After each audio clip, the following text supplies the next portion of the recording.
అన్న మీద ఉన్న ప్రేమతో ఆ క్షణంలో ఏదో ఎమోషన్లో కొట్టేసి వెళ్ళిపోయిన తర్వాత అయినా ఈ మద్దాలి శివారెడ్డి అనేవాడు పలానా వాడు మామూలోడు కాదు, వాడు ఇంకా చావలేదు, హాస్పిటల్లోనే ఉన్నాడు, లేస్తే వస్తాడు, వస్తే చేసేస్తాడు అని తెలీదురా. నేను హాస్పిటల్లో ఉన్నప్పుడు నీ గురించి ఏం ఆలోచించానో తెలుసా? శివారెడ్డి నుంచి ఎలా తప్పించుకోవాలి, ఎక్కడ దాక్కోవాలి అని పారిపోయి ఉంటావు. నిన్ను పట్టుకోవడానికి ఎక్కడెక్కడ వెతకాలి, ఎన్ని రోజులని వెతకాలి అని ఆలోచించాను. కానీ నువ్వేంట్రా అసలు ఈ మద్దాలి శివారెడ్డి అనే వాడే నీ లైఫ్ లో లేనట్టు, వాడితో అసలు నీకేమీ జరగనట్టు హ్యాపీగా బైక్ వేసుకుని హైదరాబాద్ మొత్తం ఇంత నార్మల్ గా ఇంత కూల్ గా ఎలా తిరుగుతున్నావురా నువ్వు? ఎవరు సార్ మీరు?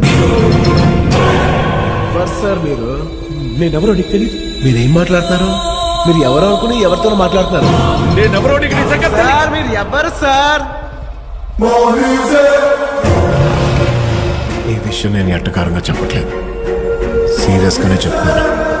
జరిగిన విషయం నేను మర్చిపోయాను. నా లైఫ్ లో కానీ నా మైండ్ లో కానీ నువ్వు లేవు. మా అన్నని చంపాలనుకున్న విషయం నేను మర్చిపోయాను, నువ్వు మర్చిపో. ఈ విషయం మీ ఇంటికి వచ్చి మీ నాన్నగారు చెప్పానే, నీకు చెప్పలేదా? కొత్త శత్రువులు తెంచుకోవద్దు శివ. రోడ్లో పోయేవాడిని కెలుక్కుని ఎందుకు తెచ్చుకుంటావు? నీ లైఫ్ వేరే, నా లైఫ్ వేరే. పబ్లిక్ అంతా శివారెడ్డిని ఎవడో కొట్టాడంటే అది ఇది అని చాలా గొప్ప గొప్పగా చెప్పుకుంటున్నారు. ఎవరికి క్లారిటీ లేవు. అది నువ్వు అనవసరంగా పబ్లిక్ నేనేం చెప్పి నన్ను హీరోని చేసేయద్దు. నువ్వే హీరోగా ఉండు. అనవసరంగా నా మీద ఫోకస్ పెట్టావనుకో నేను హీరోనైపోతాను.